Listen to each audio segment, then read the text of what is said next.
जय हिंद दोस्तों। आज हम लोग पढ़ेंगे भारत का भौतिक स्वरूप और हिमालय का विभाजन। तो आइए देखते हैं भारत का हिमालय का भौतिक विभाजन।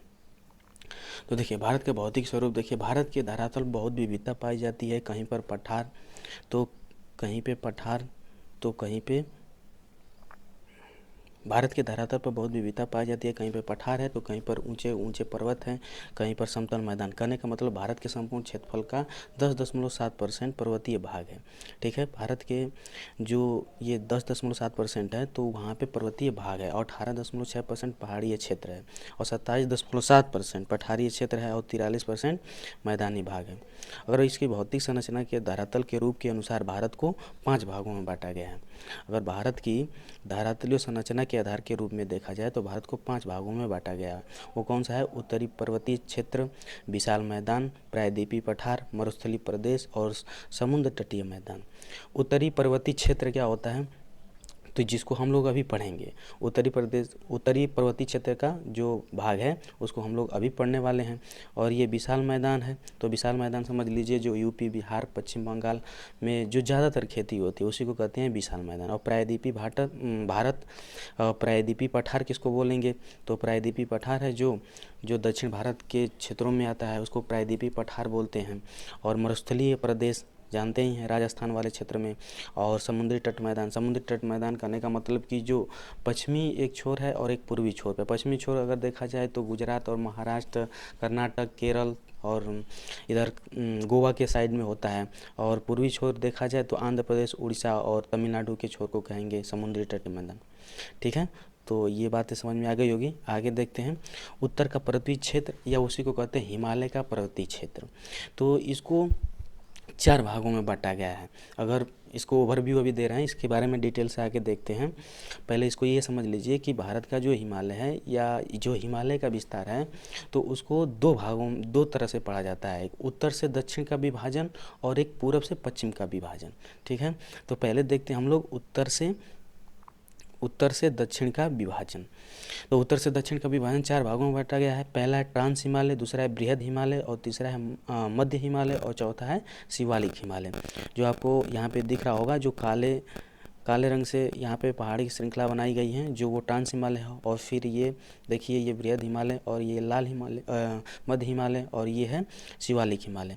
ठीक है, तो आइए आगे देखते हैं। और पश्चिम से पूर्व के विस्तार प्रादेशिक विभाजन देख लेते हैं, ये क्या है। तो ऐसे माना जाता है, जैसे समझ लीजिए हिमालय है क्या? हिमालय एक नवीन या कहेंगे कि वलित पर्वत है पूरी दुनिया में। ठीक है, हिमालय का निर्माण तैतिक सागर से हुआ है। ठीक है, किस सागर से हुआ है? तैतिक सागर से। अगर देखा जाए तो पश्चिम से जो पूर्व का विभाजन है इसको भी 4 श्रृंखला में बांटा गया है।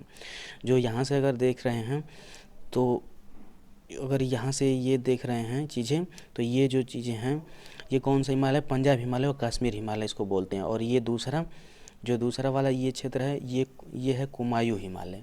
ठीक है, ये कौन सा हिमालय है? कुमायूं हिमालय। और ये है नेपाल वाला हिमालय और ये है असम हिमालय। ठीक है, तो इसको हम लोग अभी देखते हैं डिटेल से इसके बारे में। अब ये समझ लीजिए कि जो ये पश्चिम से पूर्व का हिमालय है, जो पश्चिम से पूर्व का हिमालय है, ये दुनिया की सबसे लंबी पर्वतमाला है। ठीक है, पश्चिम से पूर्व में जो फैली हुई पर्वत श्रृंखला है ये दुनिया की सबसे लंबी पर्वतमाला है।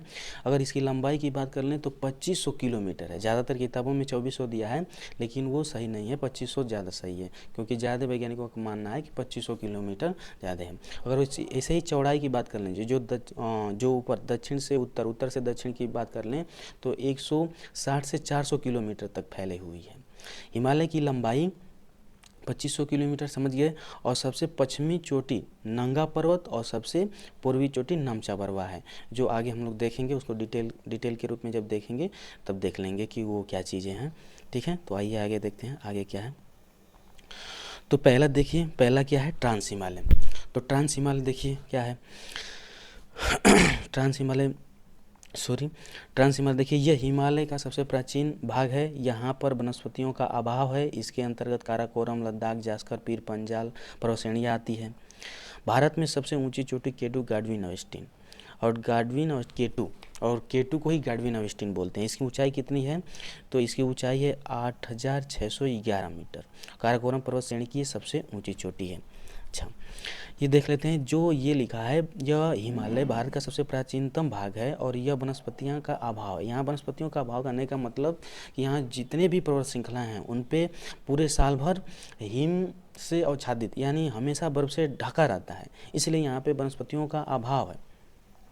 अगर इस बात को हम लोग समझ लेते हैं कि ये केटू, इसका केटू कैसे नाम पड़ गया, तो जैसे हम बोल रहे हैं कि ये पर्वतों की श्रेणियाँ है, तो अगर मान लीजिए ऐसे पर्वतों की श्रेणियाँ हैं तो इसको जो वैज्ञानिक इसका निर्धारण किए थे तो ये इसका नाम दिए थे। ये तो हो गया K2, ये हो गया K1 और ये हो गया K3 और ये हो गया K4। तो जो K2 वाला है ये सबसे ऊंची चोटी है, इसलिए इसका नाम K2 कहते हैं, ठीक है। और उसका अन्य नाम क्या है, गाडविन ऑगस्टिन, ठीक है।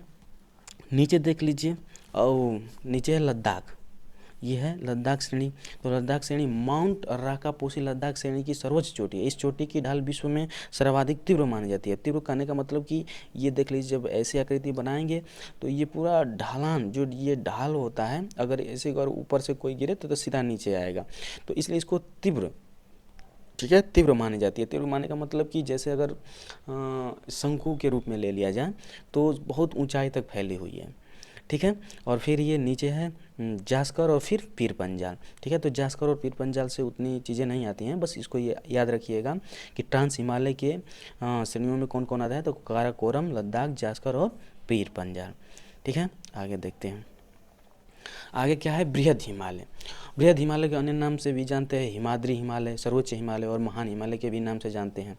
तो है क्या यह हिमालय की सबसे ऊंची श्रेणी है। विश्व की सबसे ऊंची चोटी माउंट एवरेस्ट इसी पर्वत श्रेणी में स्थित है। कंचनजंगा, नंगा पर्वत, नंदा देवी आदि इसके कुछ महत्वपूर्ण शिखर हैं। अगर देख लिया जाए तो ये कहाँ से कहाँ तक फैला हुआ है, तो ये देखिए, ये पीओके वाला क्षेत्र जो भारत का पाकिस्तान कब्जा किया हुआ है उसको पीओके बोलते हैं, वहीं पे नंगा पर्वत है, ठीक है। और नंगा पर्वत से लेकर ये नामचा बरवा अगर देखा जाए तो ये अरुणाचल प्रदेश के ठीक ऊपर वाले हिस्से में, अगर इसे मान लिया जाए तो तिब्बत में स्थित है, जो चाइना के क्षेत्र में आता है। तो नंगा पर्वत से लेकर नामचा बरवा तक फैला हुआ है। अब देख लीजिए तो यहाँ पे देख लेंगे उत्तराखंड में कौन कौन सी श्रेणियाँ आती हैं। जैसे उत्तराखंड में ये है बंदरपूछ, कामेट, नंदा देवी, ठीक है। तो उत्तराखंड यहाँ से यहाँ तक है, तो उत्तराखंड में ये बंदरपूछ, कामेट, नंदा देवी है। और इसके बीच जो बंदरपूछ और कामेट के बीच में जो लाल वाला चित्र दिखाई दे रहा है, अगर इसको देख लिया जाए तो ये है बंदरपूछ और कामेट के बीच में गंगोत्री, यमुनोत्री, केदारनाथ, बद्रीनाथ पर्वत है। यमुनोत्री, ये केदारनाथ और बद्रीनाथ को तो आप अच्छी तरह से जानते हैं, ये उत्तराखंड में पड़ता है। यहाँ पे यात्रा करने हम लोग जाते हैं, भगवान शिव की दर्शन करने जाते हैं, तो ये सारी चीज़ें हैं, ठीक है। आगे देखते हैं नेपाल क्या है, तो ये धौलाधारी, अन्नपूर्णा और मतासलू, गौरी शंकर, छुयू और माउंट एवरेस्ट और मकालू यहाँ पे स्थित है, ठीक है। तो नेपाल में कौन कौन सी ये विशाल श्रेणियाँ फैली हुई है, जिसमें माउंट एवरेस्ट नेपाल में ही स्थित है, ठीक है। तो नेपाल को जो माउंट एवरेस्ट है, भारत के लोग इसको अन्य नाम से, जैसे भारत के लोग इसको माउंट एवरेस्ट बोलते हैं, वैसे ही नेपाल के लोग इसको सागरमाथा के नाम से बोलते हैं। और फिर चाइना यानी तिब्बत के लोग या चाइना के लोग कह लेंगे तो चोंगमू बोलते हैं इसको, ठीक है। तो ये चीज़ें याद रखिएगा, कई बार एग्जामों में पूछता है कि सागरमाथा किस पर्वत श्रेणी का नाम है या किस पर्वत का नाम है, अन्य नाम है, तो इसको याद रखेंगे माउंट एवरेस्ट है। चोंगमू बहुत कम पूछता है वैसे, तो अब ध्यान रखिएगा इसको, ठीक है। आगे देख लेते हैं जो अभी आंध्र प्रदेश में है, तो आंध्र प्रदेश के ठीक ऊपर वाले क्षेत्र में कंचनजंगा, आप देखिए कंचनजंगा है ये, तो कंचनजंगा कहाँ पड़ता है, सिक्किम में। अगर ये बात कर लें कि भारत की सबसे ऊंची चोटी कौन सी है, तो भारत में अगर बात करें, भारत में अक्सर एग्जाम में कन्फ्यूजन करता है, भारत में सबसे ऊंची चोटी कौन सी है, तो K2 है, ठीक है।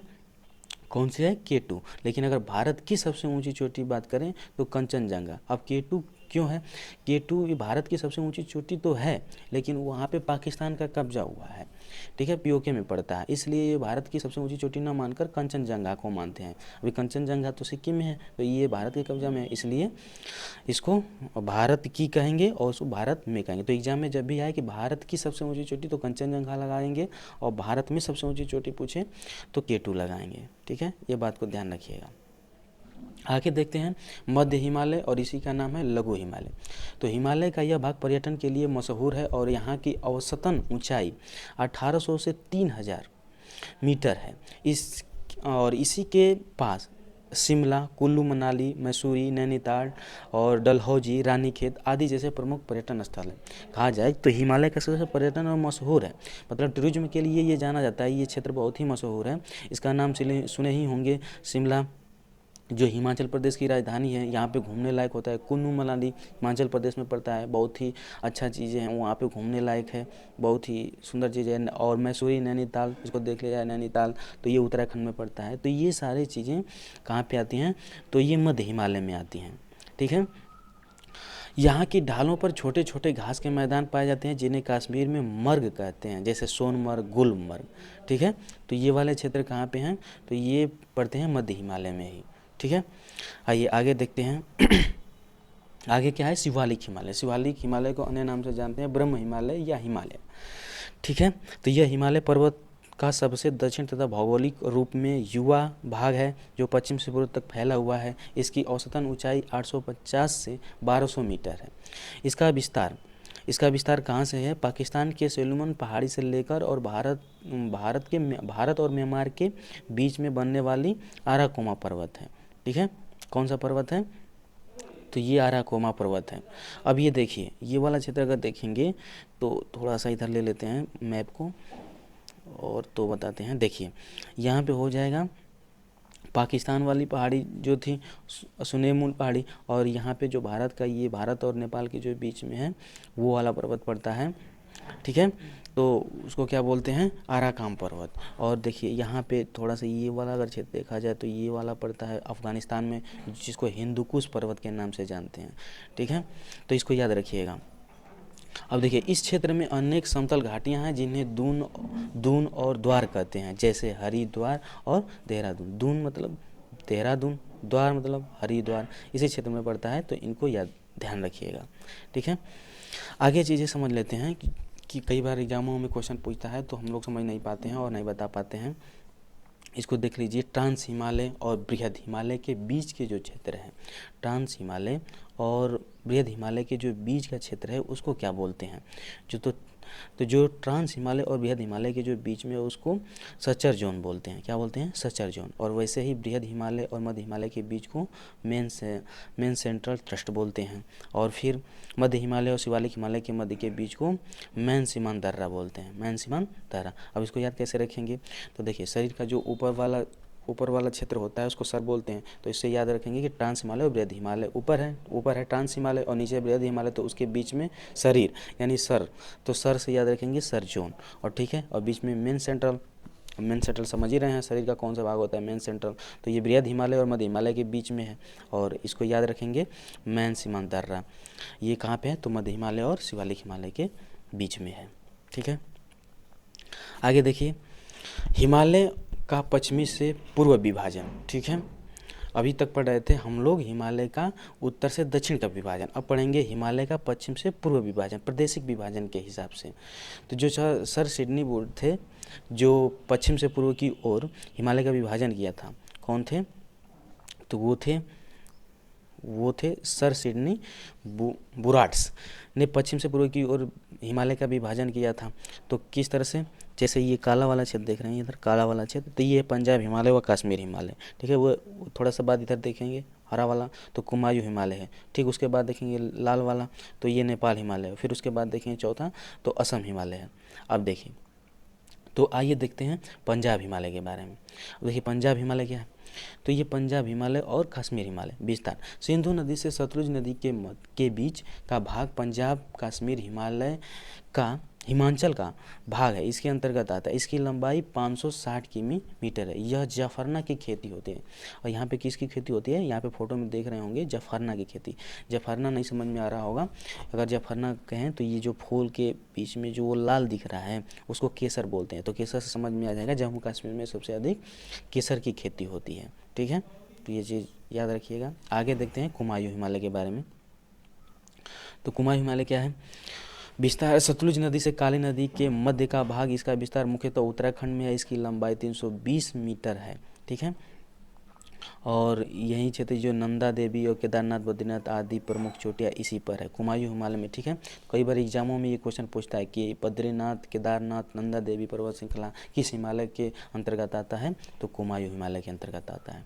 ठीक है, और आगे देख लेते हैं नेपाल हिमालय। नेपाल हिमालय विस्तार, ये काली नदी से तीस्ता नदी के मध्य का भाग है। इसका विस्तार मुख्यतः नेपाल में है और इसकी लंबाई 800 किमी है। ठीक है, और इसी में माउंट एवरेस्ट, कंचनजंगा प्रमुख चोटी है। जो माउंट एवरेस्ट दुनिया की सबसे ऊंची चोटी है और वो कंचनजंगा में, तो समझ ही रहे हैं कंचनजंगा सिक्किम में जो है सबसे ऊंची चोटी है। ठीक है, अब देखते हैं हिमालय का पश्चिम से पूर्व विभाजन, प्रादेशिक विभाजन। जो एकदम लास्ट वाला छोर होता है हिमालय का, जो है स्थित असम हिमालय, जिसको नाम से जानते हैं असम हिमालय से। ठीक है, तो ये तीस्ता नदी के दिहांग नदी के मध्य का भाग, इसकी लंबाई 720 मीटर से 750 किलोमीटर है। ठीक है, अब ये देखिए तीस्ता नदी और दिहांग नदी, तीस्ता नदी और दिहांग नदी, कभी कभी विकल्प में जब पूछता है कि असम हिमालय का विस्तार कहाँ से कहाँ तक है, तो हम लोग बताते हैं तीस्ता नदी से दिहांग नदी। ठीक है, जब विकल्प में कभी दिहांग नदी को न देता है तो दिहांग नदी को ही ब्रह्मपुत्र नदी भी बोलते हैं। ठीक है, तो इसको याद रखिएगा, तीस्ता नदी को ही ब्रह्मपुत्र के नाम से जानते हैं। ठीक है, तो आप बताएंगे वीडियो कैसी लगी, और धन्यवाद, थैंक यू।